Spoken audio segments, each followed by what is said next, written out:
നമ്മളിന്ന് കേൾക്കുന്ന ദൈവവചനം ഉൽപ്പത്തി പുസ്തകം 28-ാം അധ്യായം 10 മുതലുള്ള വാക്യങ്ങളാണ്.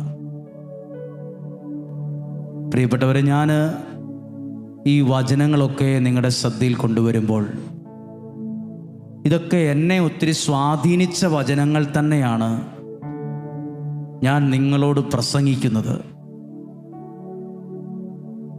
അല്ലെങ്കിൽ എവിടെയെങ്കിലും പുസ്തകം വായിച്ച് പഠിച്ച് ഒരു നോട്ട് എഴുതി ആ നോട്ട് കിട്ടിയ പോയിന്റുകൾ അവതരിപ്പിക്കുകയല്ല.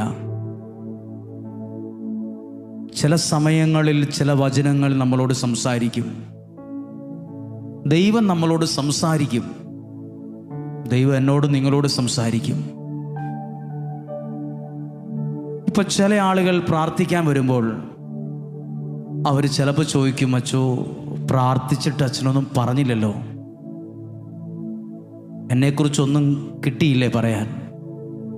അപ്പം നമ്മളിങ്ങനെ ചിന്തിക്കും, ആ സത്യമാണല്ലോ, ഒന്നും പറഞ്ഞില്ലല്ലോ, ഈ വ്യക്തിക്ക് വേണ്ടി 3 മിനിറ്റ് പ്രാർത്ഥിച്ച് ഒന്നും പറയാൻ പറ്റിയില്ല, പറയണമെന്ന് ആഗ്രഹമുണ്ട്, ഒന്നും വരുന്നില്ല. അപ്പം നമ്മൾ പറയും പ്രാർത്ഥിക്കാം കേട്ടോ. എന്നാൽ വേറെ ചില ആളുകൾ പ്രാർത്ഥിക്കാൻ വരുമ്പോൾ നമ്മൾ അതേ സ്ഥാനത്ത് പറയും, ദൈവം ഇടപെടും കേട്ടോ, ദൈവം നിന്റെ വിഷയത്തിൽ ഇടപെടുന്നുണ്ട് കേട്ടോ. വേറെ ആളുകൾ പ്രാർത്ഥിക്കാൻ വരുമ്പോൾ നമ്മൾ ചിലപ്പോൾ പറയും, ഇതാ ഈ ഒരു വചനം ഉണ്ടല്ലോ, നിങ്ങളത് ഇന്നതുപോലൊന്ന് വിശ്വസിച്ച് ഏറ്റു പറഞ്ഞ് പ്രാർത്ഥിക്കണം കേട്ടോ. ഓരോരുത്തർക്കും ഓരോ മറുപടിയാണ്. ഒരാൾക്കൊരു പരാതിയാണ്, എന്നോടൊന്നും പറഞ്ഞില്ലല്ലോ എന്ന്. അതെന്നറിയാമോ, ചില ആളുകൾക്ക് വേണ്ടി നമ്മൾ പ്രാർത്ഥിക്കുമ്പോൾ ചില സമയത്ത് നമുക്ക് ആ വ്യക്തിക്ക് വേണ്ടിയുള്ള ദൈവസ്വരം കേൾക്കും. അപ്പോൾ നമ്മുടെ മനസ്സിൽ പറയും, ദൈവം ഇടപെടുമെന്ന് പറ, പ്രാർത്ഥിക്കാൻ പറ, ദൈവം സഹായിക്കുമെന്ന് പറ, പ്രാർത്ഥിച്ച വിഷയത്തിൽ വിടുതലുണ്ടെന്ന് പറ, നിന്റെ വിഷയം ദൈവം പരിഹരിക്കാൻ തുടങ്ങുന്നു എന്ന് പറ. അത് ദൈവം നമ്മളോട് സംസാരിക്കുന്നതാണ്. ദൈവം നമ്മളോട് സംസാരിക്കുന്നതാണ് അത് അത്ഭുതമായി മാറുന്നത്. അങ്ങനെ എനിക്ക് അനുഭവമുണ്ട്. ഞാൻ ഇങ്ങോട്ട് പോരുന്നതിന് മുമ്പ് ഒരു 10-50 വയസ്സുള്ള ഒരാൾ ഒരു കാറിന് ഓടി അവിടെ വന്നിരിക്കുകയാണ്.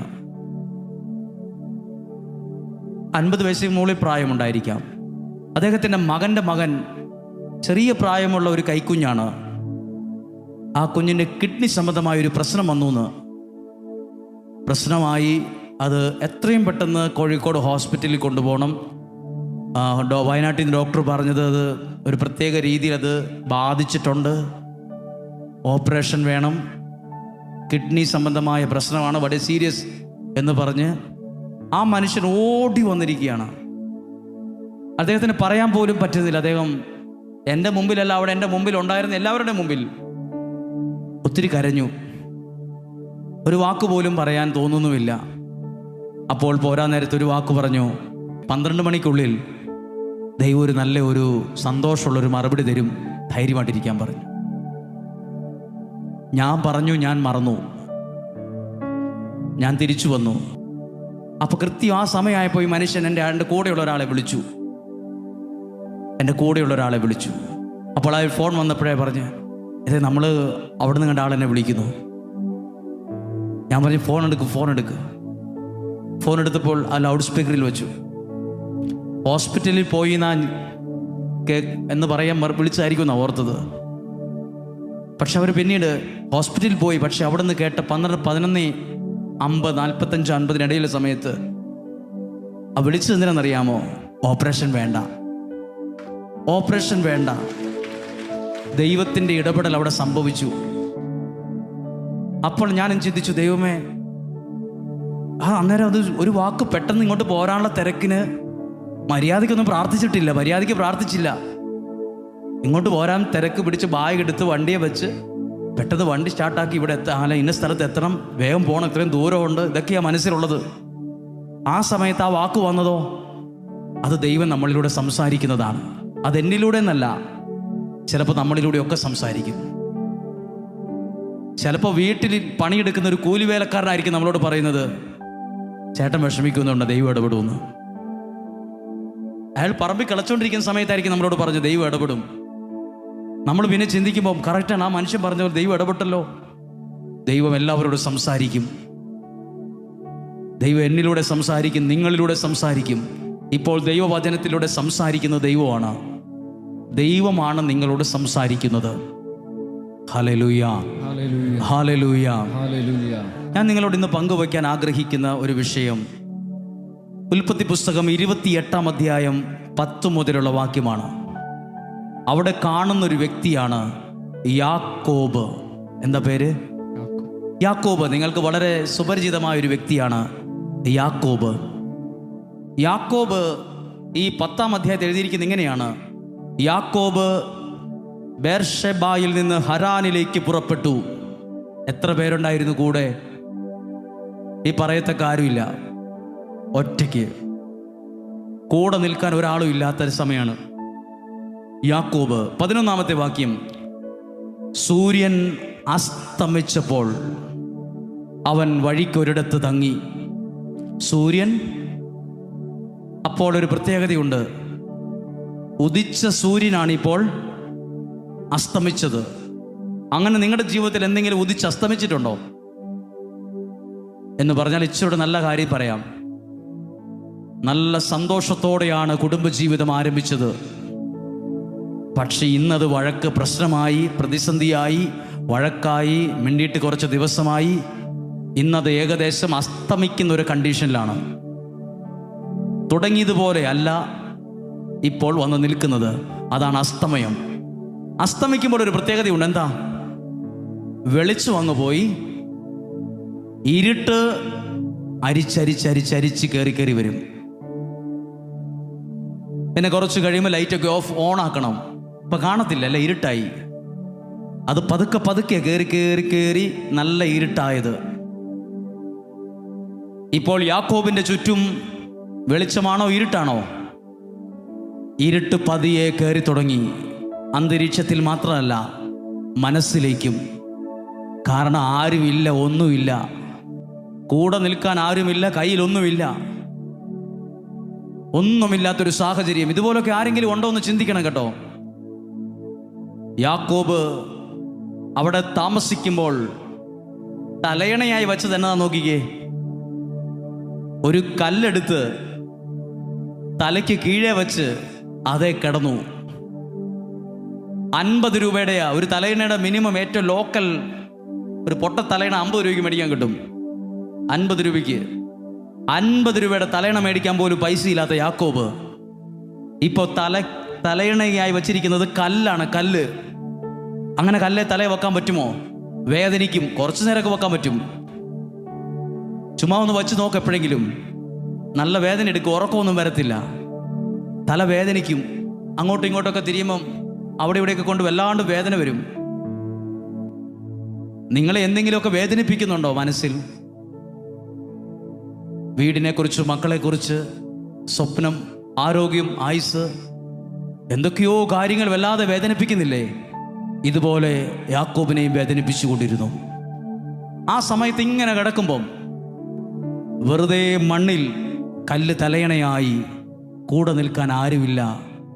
മോനെ ഭക്ഷണം കഴിച്ചോ എന്ന് ചോദിച്ചാൽ ആളില്ല, സുഖമാണോ എന്ന് ചോദിക്കാൻ ആരുമില്ല. ഒറ്റപ്പെട്ടു പോയി യാക്കോബ് അങ്ങനെ കിടക്കുമ്പോൾ ഒരു ദർശനം കണ്ടു, ഒരു സ്വപ്നം കണ്ടു. എന്താ ദൈവം കാണിച്ച സ്വപ്നം? ഭൂമിയിൽ ഉറപ്പിച്ചിരിക്കുന്ന ഒരു കോവണി, അതിൻ്റെ നീളമോ ആകാശം മുട്ടി നിൽക്കുന്നൊരു കോവണി. എന്നാ നീളമാ! ഇവിടുന്ന് അപ്പുറത്തെ മരത്തേലും ഈ കെട്ടിടത്തിലൊക്കെ കയറാനുള്ള കോവണി നിങ്ങൾ കണ്ടിട്ടുണ്ടാവും. അതിനൊക്കെ ഇത്രേ വലുപ്പമേ ഉള്ളൂ. അതെടുത്ത് ഇവിടുന്ന് അവിടെ വെക്കും, അവിടെ നിന്ന് അപ്പുറത്ത് വയ്ക്കും, ഒക്കെ ചെയ്യും. ഈ കോവണിക്കൊരു പ്രത്യേകതയുണ്ട്. എന്നാ കണ്ടത്? അത് ഉറപ്പിച്ചിരിക്കുന്ന കോവണിയാണ്, അത് ആടിക്കളിക്കുന്നതല്ല. നിങ്ങൾക്ക് ദൈവം ചില ദർശനങ്ങൾ കാണിക്കുമ്പോൾ പോലും അതിന് നല്ല ഉറപ്പുണ്ട്. Hallelujah, hallelujah. ദൈവം തരുന്ന അനുഗ്രഹങ്ങൾ ഉറപ്പുള്ളതാണ്. എന്താണ്? ഇന്ന് കിട്ടി നാളെ പോകുന്നതല്ല. ദൈവം തരുന്നത് ഉറപ്പുള്ള അനുഗ്രഹമാണ്. ഉറപ്പുള്ള ഒരു സ്ഥലത്ത് നിൽക്കുന്ന ഒരു കോവണി. ഇനി ചോദിക്കട്ടെ, എല്ലാവരും ശ്രദ്ധിച്ച് കേട്ടെ. എല്ലാം തകർന്ന് തരിപ്പണമായി ഒരു തലയണ മേടിക്കാൻ പോലും പണമില്ലാത്ത യാക്കോബിനെ ദൈവം കാണിച്ചത് ഒരു കോവണിയാ. ആത്മഹത്യ ചെയ്യാനുള്ള കയറല്ല കാണിച്ചത്, അല്ലെങ്കിൽ പോയി ചാകടാന്നല്ല പറഞ്ഞത്, അല്ലെങ്കിൽ മരിക്കാൻ കഴിക്കേണ്ട വിഷക്കുപ്പി അല്ല കാണിച്ചു കൊടുത്തത്. രക്ഷപ്പെടാനുള്ള കോവണിയാണ് കുഞ്ഞെ. ഇവിടെ ഇരിക്കുമ്പോൾ ചിലപ്പോൾ നിങ്ങളിങ്ങനെ കണ്ണു തുറന്ന് നോക്കുമ്പോൾ കാണുന്നത് നിരാശയാണ്. എല്ലാം പൊട്ടിപ്പൊളിഞ്ഞു പോയി, എല്ലാ കണക്ക് കൂട്ടലുകളും തെറ്റി, വിചാരിച്ചതുപോലെ ഒന്നുമല്ല ജീവിതം പോയത്. എല്ലാം തെറ്റിക്കടന്ന് മുകളിൽ ആകാശം താഴെ ഭൂമി. ഇനി ജീവിക്കണോ വേണ്ടയോ, പോയി മരിച്ചാലോ?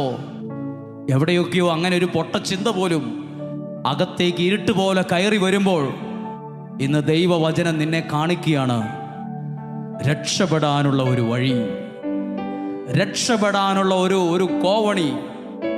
അതിന് ഒരുപാട് പടികൾ. എന്നിട്ട് ദൈവം നിന്നോട് പറയുക, നീ ഇതിലെ കയറി രക്ഷപ്പെടും. നിന്റെ ഇപ്പോഴത്തെ അവസ്ഥ കണ്ട് നീ മനസ്സ് ഡൗൺ ആയിരിക്കണ്ട. ഇന്ന് നിനക്കൊന്നുമില്ലായിരിക്കും, ഇന്ന് നിന്റെ കയ്യിൽ ഒന്നുമില്ലായിരിക്കും. നിനക്ക് ചുറ്റും ഒത്തിരി വിഷമങ്ങളും ഭീഷണികളും ഒക്കെ ആയിരിക്കും. പക്ഷെ ദൈവം നിന്നെ ഉയർത്താൻ ചില കോവണി കണ്ടിട്ടുണ്ട്. ഞാൻ ഇപ്പോൾ നിൽക്കുന്നത് അങ്ങനെ ഒരു കോവണിയിലാണ്. ഞാനും ഒരു കാലത്ത് ഒന്നും ഞാൻ കണ്ടില്ല എൻ്റെ ജീവിതത്തിൽ രക്ഷപ്പെടാൻ ഒരു നന്മയായിട്ടുള്ളത്. ഞാൻ ഒരുപാട് പ്രാർത്ഥിക്കുന്നവരുടെ അടുത്ത് പോയിട്ടുണ്ട്. അവരെന്നോടൊരു നല്ല മെസ്സേജ് പോലും തന്നിട്ടില്ല. പരാതിയല്ല. എന്നോടൊരു മനുഷ്യൻ പറഞ്ഞു, അയാൾ വലിയ കൗൺസിലറാണ്, അയാൾ കണ്ണടച്ചാൽ മുഴുവൻ പറയും. ഞാൻ ആ വ്യക്തിയുടെ അടുത്ത് കൗൺസിലിംഗ് പോയി. അദ്ദേഹം പറഞ്ഞത് മുഴുവൻ തെറ്റായിരുന്നു എന്നോട്. പിന്നെ അദ്ദേഹത്തിന് വിഷമമാകണ്ടല്ലോ എന്ന് വിചാരിച്ച് ഞാൻ സമ്മതിച്ചു, കൊടുത്തു. ഞാൻ അദ്ദേഹത്തോട് ചോദിച്ചു, എനിക്ക് ദൈവവചനം പ്രസംഗിക്കണമെന്ന് ആഗ്രഹമുണ്ട്. അദ്ദേഹം പ്രാർത്ഥിച്ചിട്ട് പറഞ്ഞു, ഞാനത് കാണുന്നില്ല. ഇപ്പോൾ ഞാൻ പ്രസംഗിക്കുന്നതോ? അപ്പോൾ ഏറ്റവും വലിയ കൗൺസിലർ കാണാത്തത് പോലും ദൈവം എനിക്ക് വേണ്ടി കണ്ടിട്ടുണ്ട്. ഇപ്പോൾ ഇവിടെ ഇരിക്കുന്ന നിങ്ങൾ ഒരു കൗൺസിലറിൻ്റെ അടുത്ത് പോയിട്ട് നിങ്ങൾക്ക് ചിലപ്പോൾ ഒരു മെസ്സേജ് കിട്ടിക്കാണില്ല. നിങ്ങൾ ഓർത്ത് കാണും, അയാൾ പ്രാർത്ഥിച്ചിട്ട് എന്നോട് രക്ഷപ്പെടുമെന്ന് പറഞ്ഞായിരുന്നെങ്കിൽ. അങ്ങനെ ഒരു കൗൺസിലർ രക്ഷപ്പെടുമെന്ന് പറഞ്ഞില്ലേലും ഈ പുസ്തകം, ഈ ദൈവവചനം നിന്നോട് പറയുന്നു, നീ രക്ഷപ്പെടും. ഏതാ വലുത്? അപ്പുറത്തിരിക്കുന്ന ഒരു മനുഷ്യൻ രക്ഷപ്പെടാൻ സാധ്യതയില്ലെന്ന് പറയുന്നതോ, ഈ തുറന്നു വച്ച പുസ്തകം നിന്നോട് പറയുന്നു, നിനക്ക് ആകാശത്തോളം വളരാനുള്ള കോവണി നിന്റെ മുമ്പിൽ ഞാൻ കൊണ്ടുവരും. ഹല്ലേലൂയ. എന്നെ ഒരുപാട് സ്വാധീനിച്ച വാക്കാണിത്, കോവണി. എന്നിട്ട് എഴുതിയിരിക്കുന്നത് അപ്പോൾ യാക്കോബ് ഓർത്തു, ദൈവമേ, ഇവിടെ കിടക്കുമ്പോഴും നീ എന്നെ കാണുന്നുണ്ടല്ലോ. എൻ്റെ കുടുംബക്കാർ പോലും സുഖമാണെന്ന് ചോദിക്കാൻ ആരും വന്നിട്ടില്ല, പക്ഷെ ദൈവം എനിക്ക് വേണ്ടി അവിടെ ഉണ്ടായിരുന്നിട്ട് യാക്കോബ് പറഞ്ഞു, ഇത് ദൈവത്തിൻ്റെ ഭവനമാണ്. ഈ തലയണയാക്കി വെച്ച കല്ല് യാക്കോബ് എണ്ണയൊഴിച്ച് ബലിപീഠമാക്കി മാറ്റി. എന്നിട്ട് യാക്കോബ് പറഞ്ഞു, ഇത് ദൈവത്തിൻ്റെ ഭവനമാണിത്. ഇത് ദൈവത്തിൻ്റെ ഭവനമല്ലാതെ മറ്റൊന്നല്ല. ഇതിനേക്കാൾ വലിയൊരു കാര്യമുണ്ട് ഇതിനകത്ത്. ഇതിനേക്കാൾ വലിയൊരു കാര്യം, യാക്കോബ് ഇങ്ങനെ കിടന്ന് ആകാശത്തേക്ക് നോക്കി കാണുമ്പോൾ ഒരു കോവണി കാണുകയാണ്. ഇവിടെ ഇരിക്കുന്ന നിങ്ങളും ദൈവത്തിലുള്ള വിശ്വാസത്തിൽ കാണട്ടെ രക്ഷപ്പെട്ടു വരുന്നത്. ഒറ്റയടിക്ക് ആരും രക്ഷപ്പെടത്തില്ല. അതിനെല്ലാം ഒരു പ്രോസസ്സുണ്ട്. പടിപടിയായി രക്ഷപ്പെടും. അങ്ങനെ എത്ര പേരെ നമുക്കറിയാം? ഒത്തിരി പേരിങ്ങനെ പടിപടിയായ രക്ഷപ്പെട്ടത്. ഇനി അതിനകത്തൊരു കാര്യമുണ്ട്. യാക്കോബ് ഇങ്ങനെ നോക്കുമ്പോൾ ഒരു കോവണി കണ്ടു. ദൈവത്തിൻ്റെ ദൂതന്മാർ ഇറങ്ങി വരുന്നു, കയറിപ്പോകുന്നു. ഒരുപാട് പേര്. അതിനവിടെ 100 പേരില്ലല്ലോ, ഒറ്റ ഒരാളല്ലേ ഉള്ളൂ. നീ എന്ന ഒറ്റയാളെ സഹായിക്കാൻ ദൈവം ദൂതന്മാരെ അയക്കും. ഞാനെന്ന ഒരാൾ രക്ഷപ്പെടാൻ ദൈവം ഒരു ദൂതനെ അല്ല ചിലപ്പോൾ അയക്കുക, ദൂതന്മാരെ അയക്കും. നിന്റെ കുടുംബം എന്തിനാണെന്നറിയാം ദൂതന്മാരെ അയക്കുന്നത്? ഇപ്പോഴത്തെ തകർന്ന തരിപ്പണമായി ഒരു തലയണ പോലും വയ്ക്കാൻ പണമില്ലാതെ ഒരു ഭൂമിയിൽ വെറുതെ മണ്ണിൽ കിടക്കുന്ന നിന്നെ പടിപടിയായി ഉയർത്താൻ ദൈവം നിയോഗിച്ച ദൂതന്മാരാണിത്. അങ്ങനെങ്കിൽ ഈ ആലയവും അങ്ങനെയൊരു ദൈവദൂതന്മാരുടെ സ്ഥലമാണ്. ആരുടെയൊക്കെയോ ജീവിതങ്ങളെ കൈക്ക് പിടിച്ചുയർത്താൻ ദൈവം ഒരുക്കിയ സ്ഥലമാണിത്. ഇവിടെ ദൈവദൂതന്മാർ കയറുകയും ഇറങ്ങുകയും ചെയ്യും. ദൈവത്തിൻ്റെ ദൂതന്മാർ നിങ്ങളെ കൈക്ക് പിടിച്ച് ഉയർത്തും. അതാണ് യേശയ്യ പ്രവാചകന്റെ പുസ്തകം പറയുന്നത്. 40-ാം അധ്യായത്തിന്റെ അവസാന വാക്യം, ദൈവത്തിൽ ആശ്രയിക്കുന്നവർ കഴുകന്മാരെ പോലെ ചിറകടിച്ച്, അടുത്ത വാക്കെന്താ? ഉയരും. ആ വാക്ക് അങ്ങനെ തന്നെ ബൈബിളിലുണ്ട്. ഉയരും, ആത്മീയതയിൽ ഉയരും, വിശ്വാസത്തിൽ ഉയരും, ഭൗതിക മണ്ഡലത്തിൽ ഉയരും. ഉയർത്തുന്നത് ദൈവമാണ്.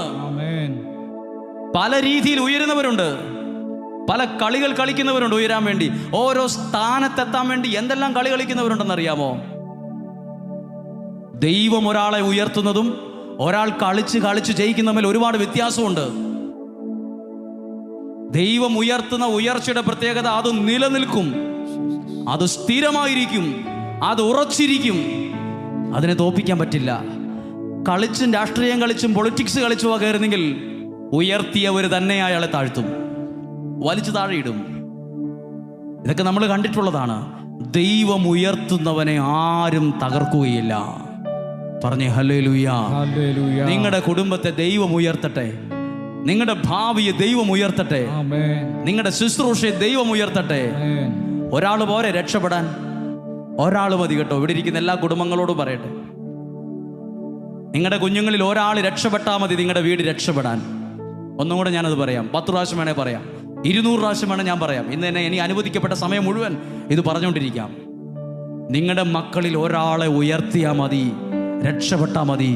നിന്റെ എല്ലാ അവസ്ഥയും മാറി നീ നല്ലൊരു കാലത്തെത്താൻ. ചിലര് വിചാരിച്ചിട്ടുണ്ട് ഞാൻ ഒരിക്കലും രക്ഷപ്പെടത്തില്ലെന്ന്. അത് നിന്റെ പൊട്ട ബുദ്ധിയാണ് നിന്നെ ഉപദേശിച്ചു കൊണ്ടിരിക്കുന്നത്.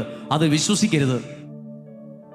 നിന്റെ മനസ്സ് നിന്നോട് പറയും നീ രക്ഷപ്പെടാൻ സാധ്യതയില്ലെന്ന്. പക്ഷെ ദൈവം നിന്നോട് പറയുന്നു നീ രക്ഷപ്പെടുമെന്ന്. ഞാൻ കേൾക്കുന്നത് മുഴുവൻ എൻ്റെ പൊട്ട മനസ്സ് എന്നോട് പറയുന്ന വാക്കായിരിക്കും, രക്ഷപ്പെടിയല്ലെന്ന്. ഞാൻ നിങ്ങളോട് അടുത്തൊരു കാര്യം പറയാം. സമറിയാക്കാരി സ്ത്രീ, രക്തസ്രാവിക്കാരി സ്ത്രീയോട് യേശു പറഞ്ഞത് എന്നതാണ്? നിന്റെ വിശ്വാസം, ഒന്നാ വാക്കുറക്കെ പറയാമോ? നിന്റെ വിശ്വാസം എന്നതാ?